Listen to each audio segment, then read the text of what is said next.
Shabbat Shalom, everyone. It is still Shabbat, just for another minute or so longer. I hope we've all had an enjoyable and restful, peaceful Shabbat. This Havdalah service tonight is a little bit different because we are about to head into a mournful and somber holiday, quite in contrast to the rest of the ones we may be familiar with. This is the holiday of Tisha B'av, and I'll tell you more about that holiday in a bit. So the way this service is going to go tonight is, we're going to start off with our Havdalah and, have a little bit of a moment here to create this separation between Shabbat and the rest of the week, and between Shabbat and our Tisha B'av service as well.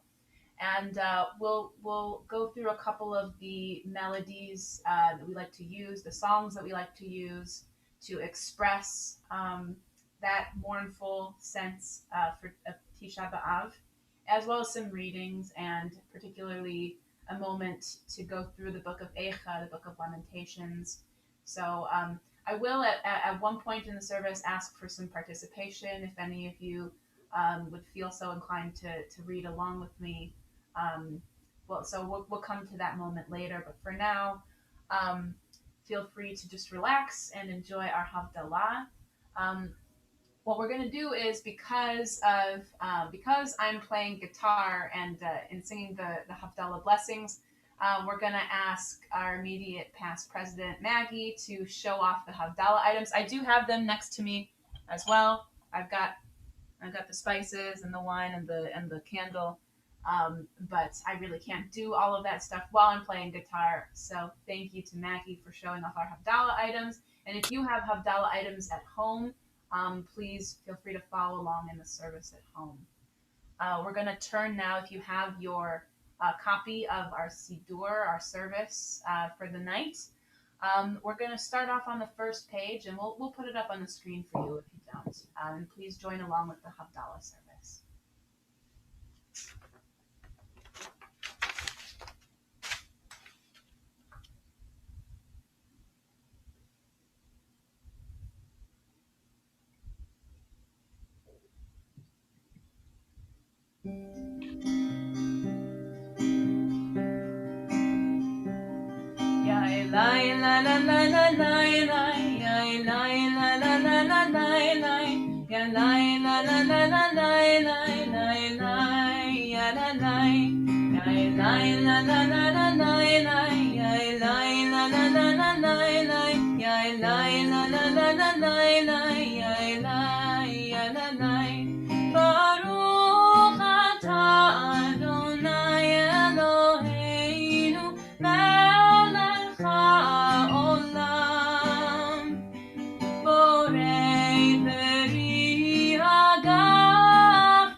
Baruch atah Adonai Eloheinu melech haolam, borei meorei ha'esh, borei meorei ha'esh, yalalai, yailai la la la la la la, yailai la la la la la la, yailai la la la la la la, yailai yalalai, yailai la la la la la la, yailai la la la la la la, yailai la la la la la la, yailai yalalai. Baruch atah Adonai Eloheinu melech haolam, hamavdil ben kodesh lechol, ben or lechoshech, ben Yisrael la'amim, ben yom hashvi'i l'sheishet yemei ha'maseh.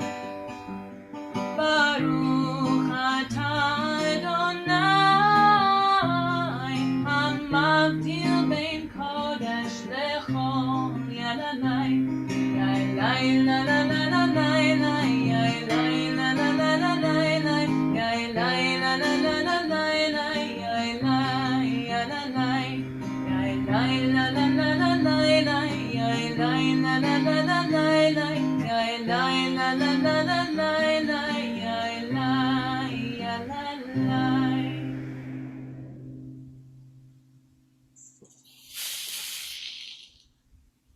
And that beautiful hiss that you heard is our alarm to tell us it is now the end of Shabbat officially. So now we are officially starting our holiday of Tisha B'av. Thank you, Maggie, for showing off the Havdalah set. So we're going to continue now with a blessing for a prayer for holy separations, which you'll also see on the page. Even though you're on mute at home, please feel free to read along with me. Praise the before, praise the after, praise the time in between. I construct 4 walls and a roof and no windows. I put in only one door, open it once a year, and never go in. Inside the walls, holy of holies. Outside the walls, everything else.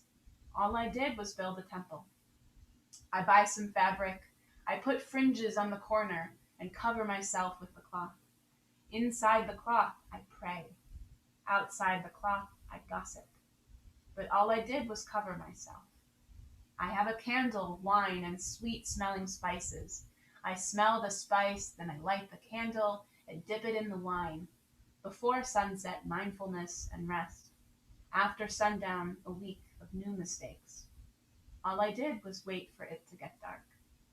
Praise Kadosh the holy, praise Chol the mundane, praise Hamavdil ben Kodesh lechol, that which differentiates between them. Amen. And of course, we also like to include in our Havdalah service a moment to include Eliyahu Hanavi, Elijah the prophet, to usher in the hopeful times of redemption to come, if you'll join me. Eliyahu Hanavi, Eliyahu Hatishbi, Eliyahu, Eliyahu, Eliyahu Hakiladi, Bimhera beyamenu, Yavo eleinu, Im Mashiach ben David, Im Mashiach ben David, Eliyahu Hanavi, Eliyahu Hatishbi, Eliyahu, Eliyahu, Eliyahu Hakiladi.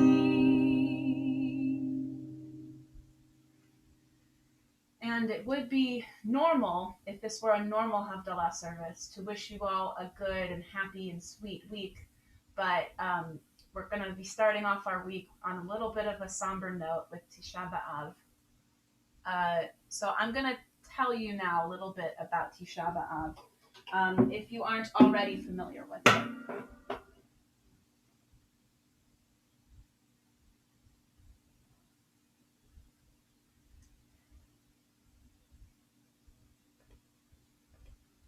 So, if you got a random group of Jews together and asked them what was the most important holiday in the Jewish calendar, you'd probably hear a couple of different answers. Yom Kippur, certainly, maybe Rosh Hashanah, Passover. There are a lot to choose from, each with a lot of significance to our story and the way we live our lives. It is, however, somewhat doubtful that any of them would name Tisha B'av as the most important holiday in the Jewish calendar. And yet, Tisha B'av is the only major full Ta'anit, fast day, other than Yom Kippur. They are enacted for entirely different purposes, but the fact remains that any day on which we have a mandated fast clearly must hold a lot of weight within Judaism, given our penchant love of food. I was brought up in a medium-sized conservative synagogue in the Midwest. I attended Hebrew school and Shabbat services with regularity and enthusiasm, even minyanim after I had become a bat mitzvah. Judaism has always been important in my life, and I've always had a high regard for Jewish learning. And yet, personal knowledge and observance of Tisha B'av had somehow escaped me until my first trip to Israel in the summer of 2012, when I extended my birthright trip to participate in the J Internships program and study at Jewel Seminary in Jerusalem for a month and a half. There, I was paired with a young Orthodox Rebbitzin as my learning partner, and she talked with me a couple of times about the holiday that mourns the saddest day in Jewish history. The saddest day in Jewish history. How could something so important have escaped notice in the course of my Jewish upbringing? To answer that question, it's important to consider the foundations of Tisha B'av. First, let's start with the literal meaning. Tisha B'av, the 9th of the month of Av. Aleph Bet. Av is the 11th month out of 12 in the Hebrew calendar. The word Av in Hebrew also means father. Historically, the month of Av has been fraught with a lot of tragic events, and the 9th of Av is the culmination. Freud would probably have a lot to say about that. Well, what events occurred on the 9th of Av to mark it as a distinct day worth observing a full fast for? Notably, the destruction of both the first and second temples of Jerusalem by the Babylonians in 586 BCE and the Romans in 70 CE, respectively. Keep in mind, the Holy Temple in Jerusalem represented a physical reminder of God's enduring presence and connection to the Jewish people, as well as being the center of Jewish life in Israel. Both times the temple was destroyed signified the need for the Jewish people to leave our homeland, Israel. The Jewish people are no strangers to being forced to leave the land we call home, and one could argue that Tisha B'av marks the beginning of that trend. Expulsion from England in 1290, expulsion from France in 1306, and of course the famous mass expulsion from Spain in 1492. All occurred on or around Tisha B'av. If this was a coincidence, it is pretty staggering.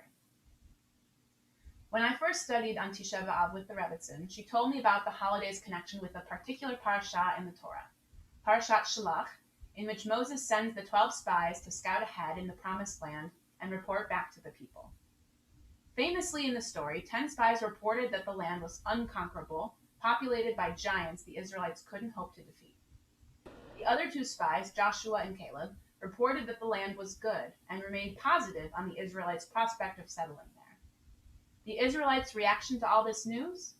They wept throughout the entire night, complained to Moses and Aaron that it would have been better to die slaves in Egypt than come to the Promised Land only to fail and be killed, and, as Joshua and Caleb tried to convince them otherwise, the people wanted to pelt them with stones, until God intervened.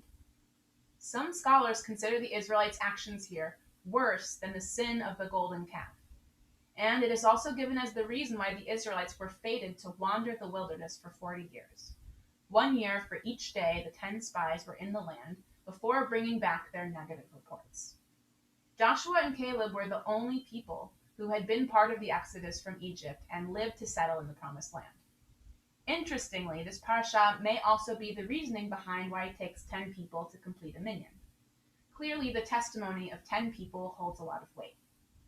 But the problem here was that even after all the miracles the children of Israel had witnessed as God worked with Moses, Aaron, and Miriam to bring them out of Egypt, and after being promised that they would be brought to dwell in security in a good land, they didn't have the emunah, the faith, the trust that God wouldn't forsake them. The Israelites spent a whole night weeping for no reason. Their tears may have sown the seeds for the recurring tragedies of Tisha B'av, the saddest day in Jewish history. We cried for no reason on that particular 9th of Av, so as a consequence, we had plenty of reasons to cry on the 9th of Av throughout the centuries to follow. Have you ever had a negative event keep recurring to you? Maybe it's multiple car accidents in the same intersection, or always having the cash register break down right as it's your turn to check out in line. There are at least 352 other days in the Jewish calendar year, up to 384 others if it's a Jewish leap year. And yet this date keeps recurring in conjunction with tragedy throughout the millennia of Jewish history. We're preparing here to read the Book of Lamentations, also known as Echa, which translates to English as how. How can it be that God would forsake us in allowing the destruction of the temple twice? Allowing the Jewish people to be dispersed from our homeland, and then allowing us to be expelled from our longtime homes in other countries? How could God choose us and then leave us? These are some of life's hardest questions to grapple with. I won't stand here and tell you we deserved our suffering, but we are hardly perfect. We are descended from the people whose temple was forfeited, from the people who wept and wailed over a false report and didn't merit to settle in Israel. And we are descended from Abraham, Sarah, Isaac, Rebekah, Jacob, Leah, and Rachel. From Moses, Ruth, King David, Deborah. It is aleinu, upon us, to keep the legacy of the Jewish people alive by whatever means necessary. We have many reasons to celebrate being Jewish, but Tisha B'av reminds us why we mourn. It has been 1,951 years since the Second Temple was destroyed. And here we are, all this time later, still in mourning. Whether we pray for the restoration of the temple in Jerusalem or not, our reminder to mourn the tragedies of our history has helped us to remember where we came from. So, Echa, how could Tisha B'av have escaped notice during my own Jewish upbringing? Well, in contrast to most of the last 1,951 years since the Second Temple's destruction, we once again have a Jewish homeland in Israel. This has been our reality for the last 73 years, which is only about 3.7% of the total time that has passed since the destruction of the temple. Up until recently, anti-Semitism had been at historic lows. For many, the last mass-scale Jewish tragedy was the Holocaust, which ended in 1945. So much of what Judaism is today has been rebuilt since then, on a scale our ancestors who lived through the temple's destruction would have been astonished by. Sometimes when I hear the long list of yard sites announced each Shabbat, I wonder, when do the names stop being read? When the mourners themselves are added to the list? But of course, there are always new generations left behind to take up our names. And while it's doubtful that any of us could possibly recite the names of our ancestors all the way back to the time of the Second Temple, that is kind of what this day is for. Mourning as a community, all of us together as one, recognizing our flaws and commemorating our tragic history. No one likes to experience pain, but it's important to note that pain serves a purpose. After all, once you've gotten that burn from opening the oven without a mitt, you remember to be more careful. Tomorrow evening, we'll return to the joys of food and laughter, but today, let's remember and honor our pain.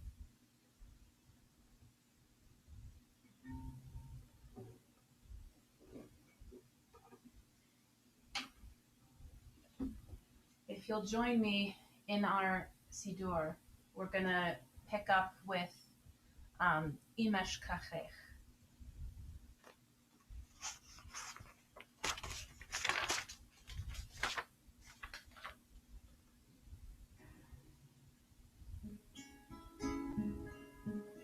אם אשכחך ירושלים, תשכח ימיני. אם אשכחך ירושלים, אם אשכחך ירושלים, תשכח ימיני. אם אשכחך ירושלים, תדבק לשוני לחיקי, אם לא אזכרכי, אם לא אעלה את ירושלים על ראש שמחתי.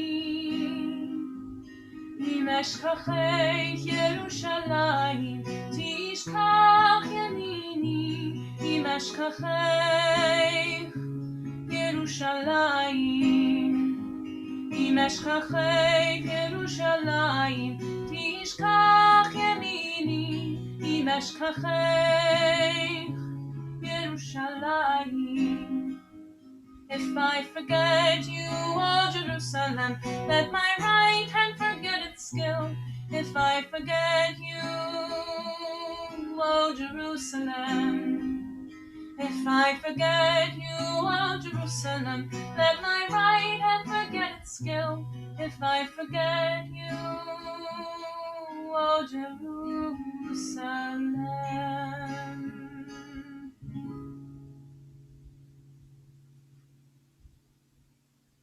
We're going to continue in our Siddur. If you're following along, we're going to be on page 4 out of 16 in that pagination. We're going to put it up on the screen, and it's meant to be a responsive reading. I'll read them both, but please join me on the italicized parts in the responsive. It is told, on Tisha B'av these events occurred. We remember and do not forget. Help us to remember and not forget. It was decreed upon the retrograde generations of the wilderness that they would not enter the land. Return us, O God, unto you, and we will return. The temple of Solomon was put to the torch. We have remembered and will not forget.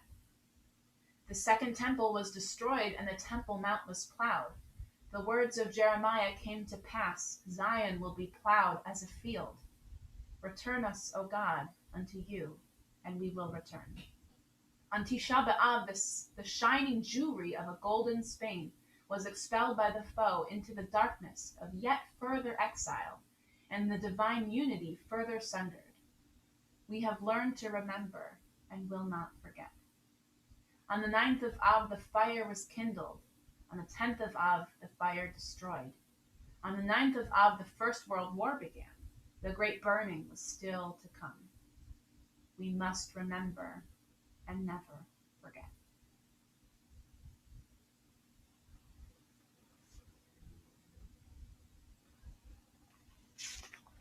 There's another beautiful setting of from Psalm 137, which is one of our Psalms of Lamentation, called Al Naharot Bavel, which might be familiar to some of you. I'm going to sing it in Hebrew first and then in English. And if you're following along, we're on page 5 out of 16.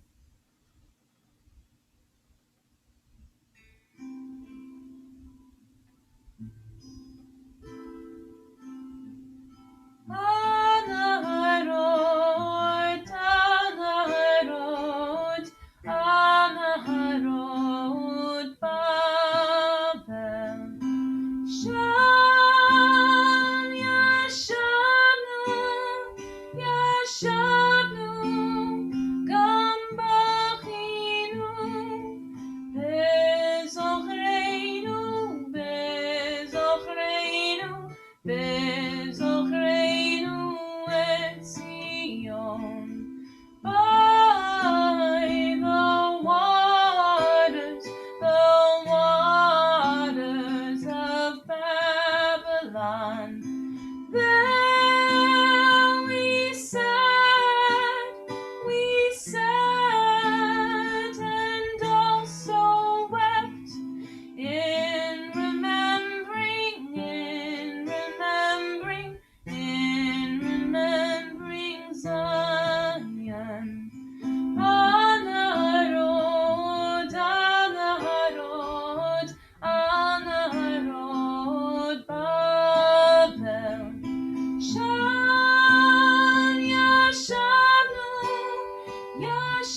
So we've now come to the part in our service where we're going to read from the book of Echa, the Book of Lamentations.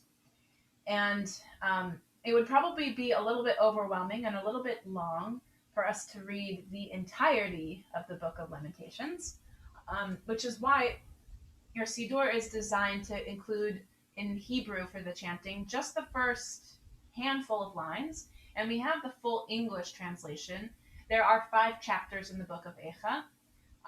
So what I'd like for us to do is I'd like for us to include, if anyone would like to volunteer to help us with some of the reading for English, so everyone can have the opportunity to go through and understand what's happening in this book.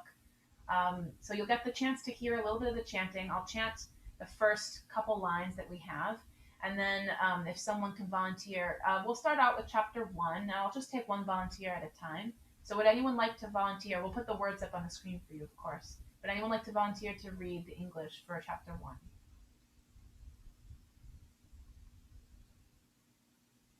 Navi, thank you. All right, so we're going to put the words up on the screen. And you'll notice that the trope, there is trope there. The trope for the Book of Echa is a little bit different. It's chanted differently from Torah or Havdalah trope. It has its own chant melody. And I think it's a very beautiful way to express the sense of maybe confusion and longing, and there's a lot of emotion packed into this book, the Book of Lamentations. And I think the trope really reflects some of that.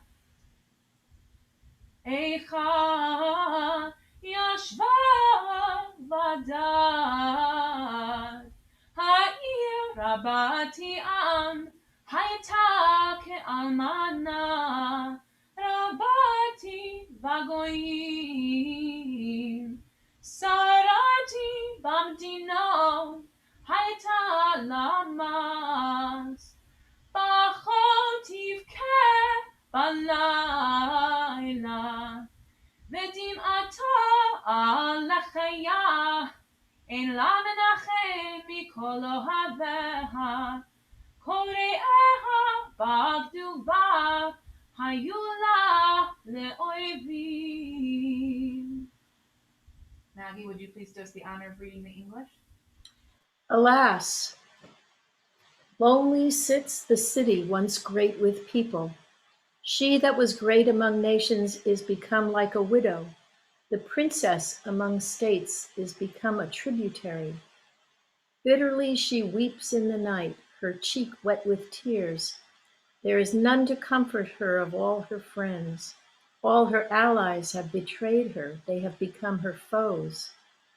Judah has gone into exile because of misery and harsh oppression. When she settled among the nations, she found no rest. All her pursuers overtook her in the narrow places. Zion's roads are in mourning, empty of festival pilgrims. All her gates are deserted. Her priests sigh, her maidens are unhappy. She is utterly disconsolate. Her enemies are now the masters. Her foes are at ease because Adonai has afflicted her for her many transgressions. Her infants have gone into captivity before the enemy. Gone from the daughter Zion is all that was her glory. Her leaders were like stags that found no pasture. They could only walk feebly before the pursuer. All the precious things she had in the days of old Jerusalem recalled in her days of woe and sorrow, when her people fell by enemy hands with none to help her, when enemies looked on and gloated over her downfall. Jerusalem has greatly sinned, therefore she is become a mockery. All who admired her despise her, for they have seen her disgraced, and she can only sigh and shrink back. Her uncleanness clings to her skirts. She gave no thought to her future. She has sunk appallingly with none to comfort her. See, O Adonai, my misery, how the enemy jeers. The foe has laid hands on everything dear to her. She has seen her sanctuary invaded by nations which you have denied admission into your community. All her inhabitants sigh as they search for bread. They have bartered their treasures for food to keep themselves alive. See, O Adonai, and behold how abject I have become. May it never befall you, all who pass along the road. Look about and see, is there any agony like mine, which was dealt out to me when Adonai afflicted me on this day of wrath? From above, Adonai sent a fire down into my bones, and it overcame them. Adonai spread a net for my feet, hurled me backward, made me desolate and sick throughout the day. The burden of my transgressions was accumulated in Adonai's hand. They were knit together and thrust upon my neck. Adonai sapped my strength. Adonai has delivered me into the hands of those I cannot withstand. Adonai has trampled all my heroes in my midst and proclaimed a set time against me to crush my young men. As in a winepress, Adonai has trodden the maiden daughter of Judah. Over these do I weep. My eye continuously runs with water because a comforter to restore my soul is far from me. My children have become forlorn because the enemy has prevailed. Zion spreads out her hands. There is none to comfort her. Adonai commanded against Jacob that his enemies should surround him. Jerusalem has become as one unclean in her midst. Adonai is righteous, for I disobeyed Adonai's utterances. Listen now, all you peoples, and see my pain. My maidens and my youths have gone into captivity. Thank you, Maggie. As you can see, I've changed my background here. A lot of people, for the observance of Tisha B'av, during this time, even when the Book of Lamentations is being read, and you still need a little bit of light to see, but a lot of people will use this time to sit a little bit in the dark, with just the glow of some candlelight. So thank you, Maggie. We're gonna start into the second chapter. Would anyone else like to volunteer to read the English?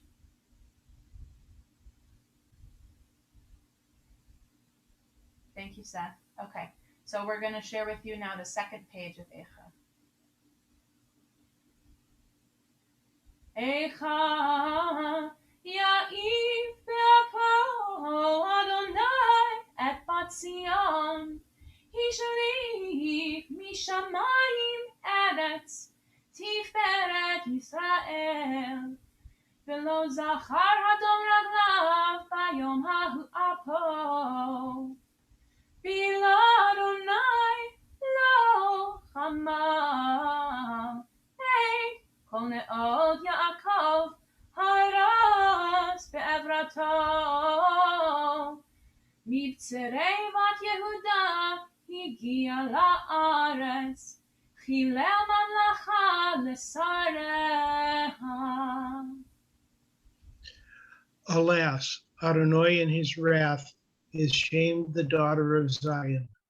Adonai cast down from heaven to earth the glory of Israel.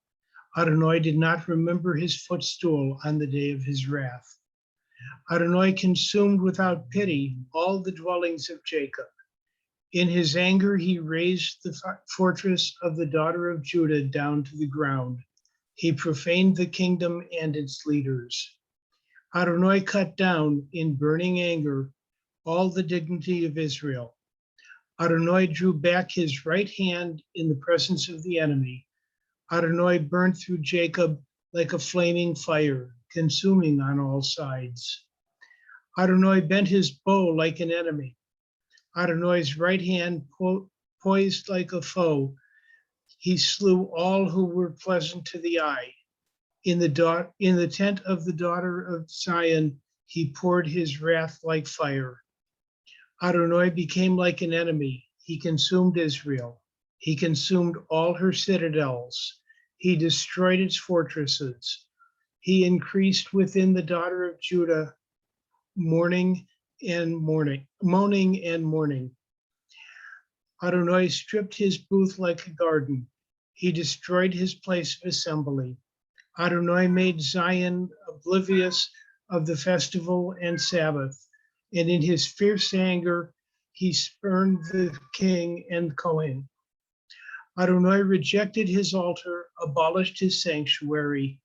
He handed over to the hand of the enemy the walls of her citadels.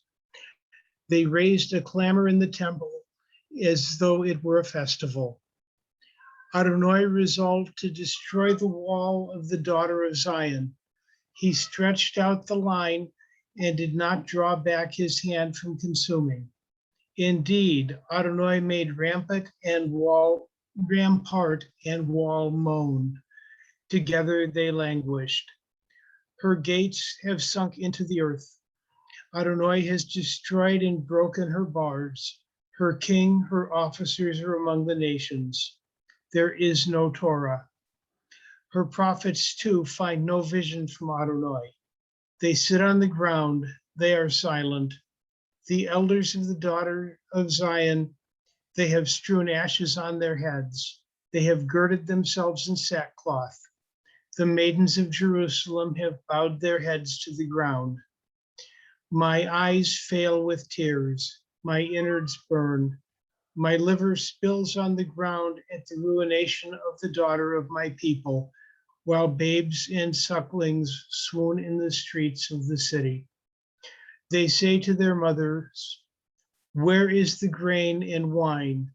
As they swoon like a dying man in the streets of the town, as their soul ebbs away from their mother's laps. With what shall I bear witness for you? To what can I compare you, O daughter of Zion? To what can I liken you that I comfort you, O maiden daughter of Zion? Your ruin is as vast as the sea. Who can heal you? Your prophets envisioned for you vanity and foolishness. They did not expose your iniquity to bring you back in repentance. They envisioned for you oracles of vanity and deception. All who pass along the way clap hands at you. They whistle and wag their head at the daughter of Jerusalem. Could this be the city that was called perfect in beauty, joy of all the earth? Thank you, Seth. Now for chapter 3, I wanted to give a little bit of introduction.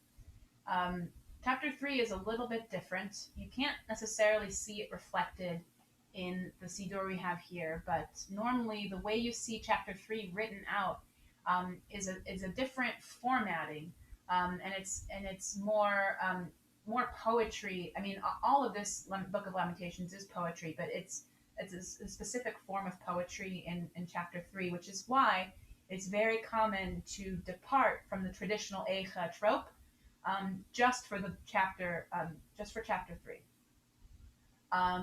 Would anyone like to volunteer to read the English for chapter 3? It's a little bit shorter.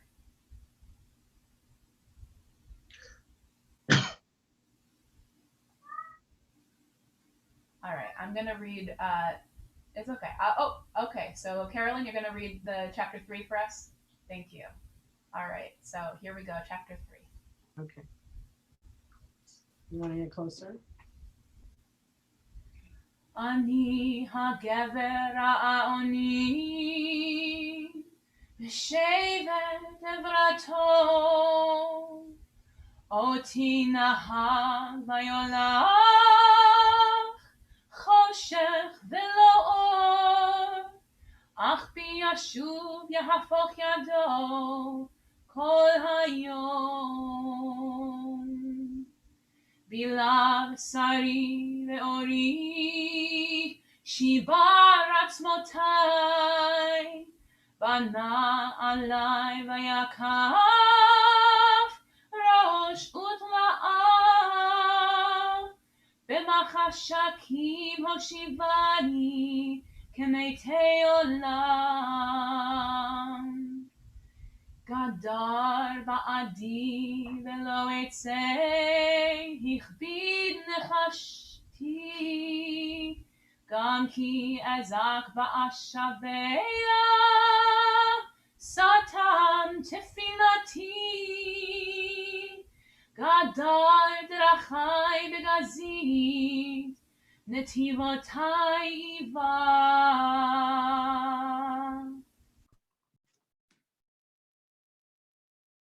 I am the man who has seen affliction by the rod of Adonai's anger.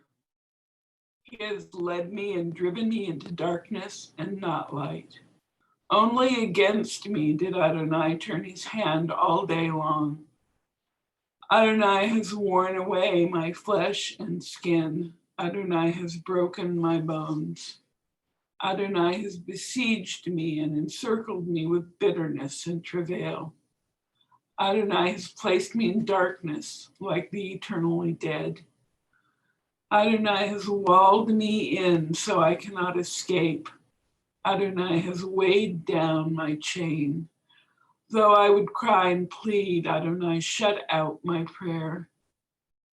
Adonai has walled up my roads with hewn stones. He distorted my paths. Adonai is a lurking bear to me, a lion in hiding. Adonai has strewn my paths with thorns and made me tread carefully. He made me desolate. Adonai bent his bow and set me up as a target for the arrow.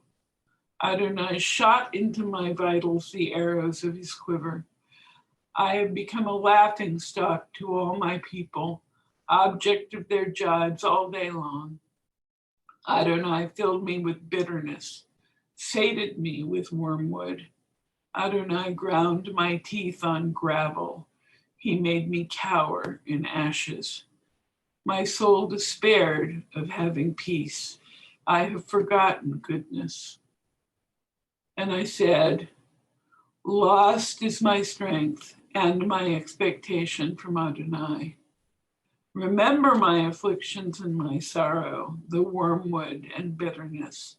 My soul remembers well and makes me despondent. Yet this I bear in mind, therefore I still hope. Adonai's kindness surely has not ended, nor are his mercies exhausted. They are new every morning. Great is your faithfulness. Thank you, Carolyn. We're going to enter now into chapter 4. If anyone new would like to volunteer to read, this will be the last one that I ask anyone to read English for. With chapter 5, we're going to have something a little different. So would anyone new like to volunteer for chapter 4?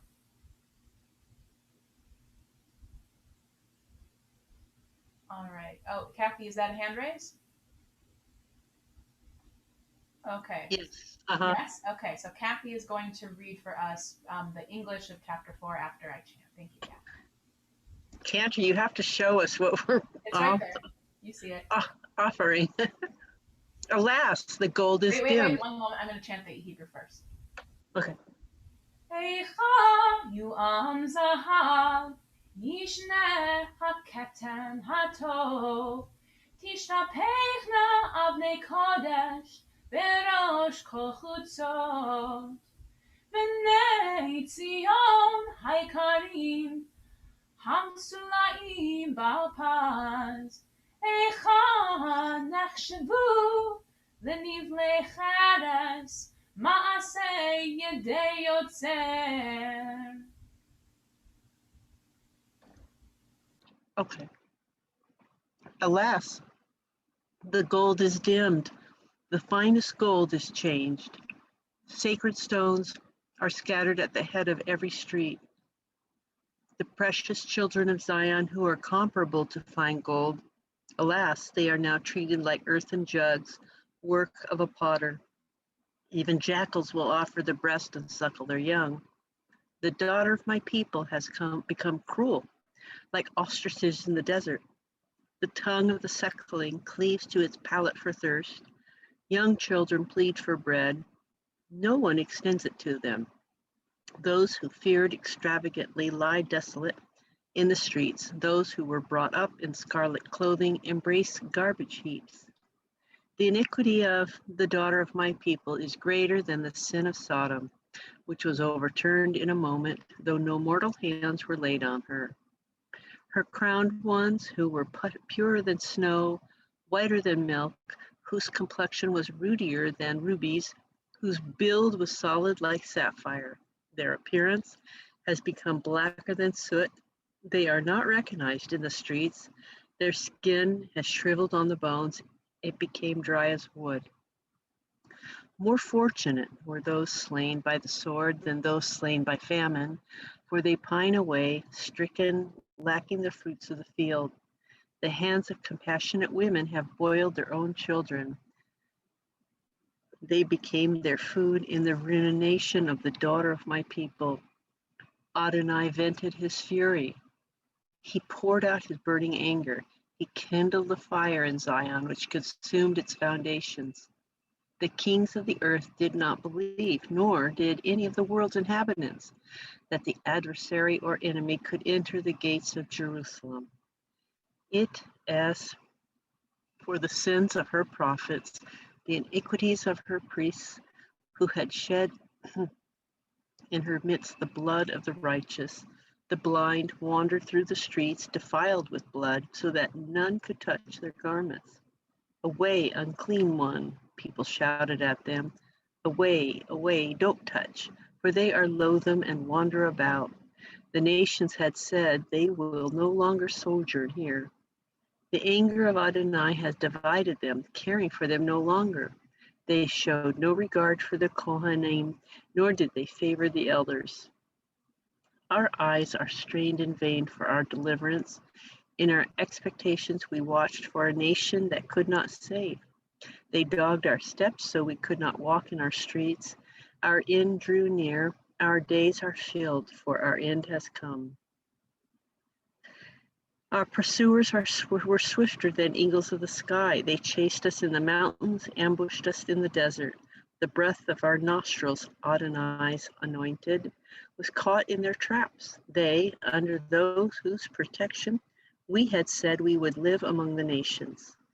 Rejoice and exult, O daughter of Edom, who dwells in the land of Uz. To you, too, will the cup pass. You who will become drunk and you will vomit. Your iniquity is expiated, O daughter of Zion. Adonai will not exile you again. He remembers your iniquity, daughter of Edom. He will uncover your sins. Thank you, Kathy. So we come now to the fifth and final chapter of the Book of Eicha. And there is built into this fifth and final chapter, there's a responsive line built in. So if you were catching on to the trope that I was chanting, you'll be welcome to even though you're on mute, to sing along with it at home. And when we get to that, actually, we're going to have, I'll introduce actually in this chapter a little snippet from a very special project that a friend of mine undertook for this Tisha B'av. She collected recordings from many fellow colleagues, cantorial colleagues, and current cantorial students from AJRCA, my recent cantorial school, and from everybody chanting the Book of Eicha together. It's a long video altogether, and I want to encourage you, if you should be interested to hear the entire book chanted, you can find it up if you look it up on YouTube or Facebook and anywhere you can find it. It's probably, I think it's already been introduced tonight on YouTube. If you look up AJRCA and Tisha B'av or Lamentations, Eicha, any of those search terms should probably get you there. But we're going to include a little bit of a snippet of that, and my colleague, Cantor Marcus Feldman, chanting the end of the fifth chapter, and it will include that chorus with that Hashivenu responsive. So that's where, if you feel like joining in Hashivenu with that responsive, you're welcome to do that. So we're not going to include anyone else reading the whole English, because you'll get to see what the English says as he reads it, the end of it. So this is an excerpt from the fifth chapter. Zechor Adonai mehaya lanu habita חרפתנו, נחלתנו, נהפכה לזרים, בתינו לנחרים.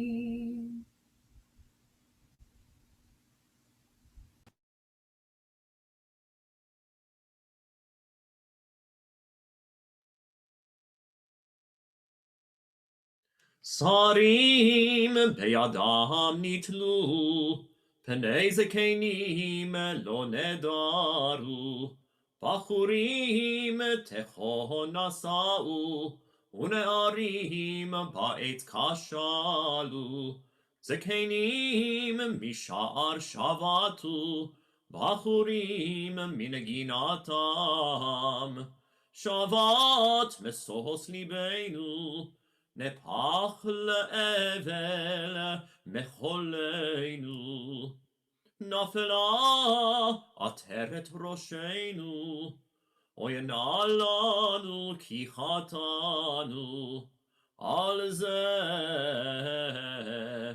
היה דווה ליבנו, על אלה חשכו עינינו. על הר ציון ששמיים, שועלים הילכו בו. אתה אדוני לעולם תשב, כיסאך לדור ודור. למה לנצח תשכחנו, תעזבנו לאורך ימים. השיבנו אדוני אליך ונשובה, חדש ימינו כקדם. כי אם מאוס מאסתנו, קצבת עלינו עד מאוד. השיבנו אדוני אליך ונשובה, חדש ימינו כקדם. השיבנו אדוני אליך ונשובה, חדש ימינו כקדם.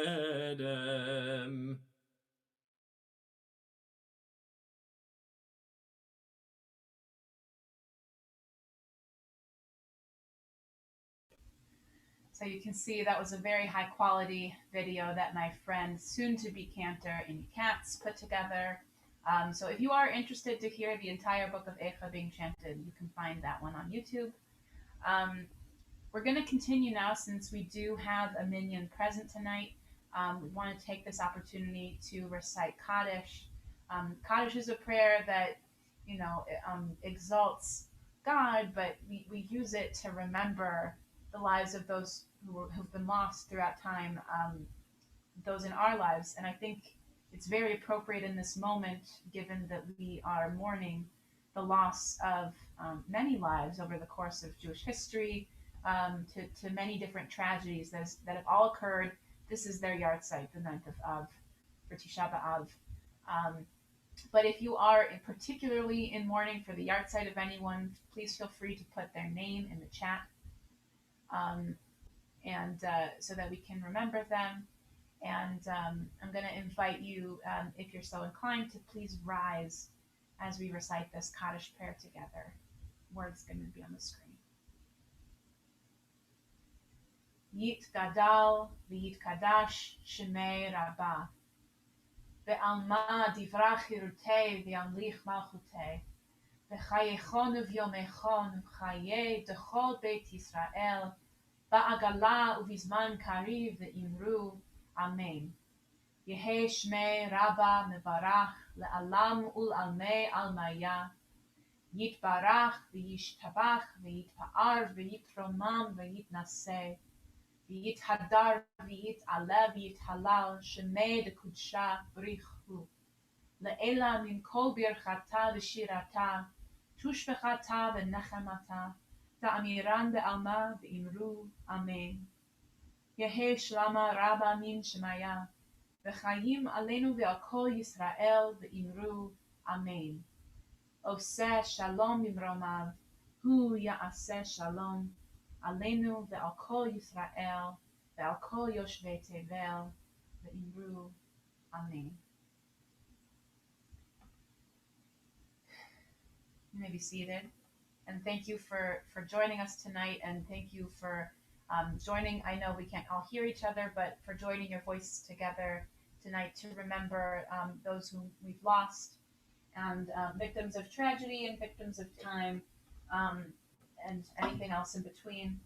Um, I want to continue with the same melody that we started with. For those of you who were in attendance during yesterday's Shabbat service, I mentioned that earlier today, that this Shabbat's parsha was Devarim, Deuteronomy, which is all about repetition. And I also mentioned the fact that sometimes with that repetition, we realize there's something new. There can still be something new, even in the book of Deuteronomy. There's still something new in the course of that repetition. So we're going to repeat the very same nigun that we started with. If you'll join me at home.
And if you'll join me, we'll recite one more thing together, which is a beautiful psalm for Tisha B'av. When your temples are destroyed, your people murdered by enemies of truth, we fall to our knees in ashes and dust. We rend our clothing, cry psalms of lament. Adonai, Adonai, why have you forsaken us? Why have you given us like sheep to slaughter? The valley of the shadow is deep and wide. We fear evil. The angel of death does not heed the signs on our doorposts or on our gates. By the rivers of Babylon, in the Warsaw Ghetto, in Pittsburgh, at the Tree of Life Synagogue, Shekhinah sits Shiva with us in ashes and dust. Baruch atah Adonai Eloheinu melech haolam, yotzer or uvorei choshech. Blessed are you, Adonai our God, creator of light and darkness. We will mourn, but then we will rise to write new prayers and sing new songs. We will turn dust and ashes into fertile earth. Adonai, Adonai, God of compassion, who weep with us in the darkest night, but raise us in joy in morning's light. Thank you for joining me here tonight. Again, I want to encourage you, if you can um, take this time. It's a sad day, but it's also a day when we are recognizing the pain that has been felt throughout the centuries for our people. So I would encourage you, whether you're fasting or whether it's by taking an opportunity to look up this holiday, maybe do some learning, maybe engage with the Book of Lamentations, maybe engage with some other learning from some of our other wisdom books, would be a wonderful way to commemorate this somber occasion of Tisha B'av. For those of you who are fasting, I wish you an easy fast, and thank you for joining us.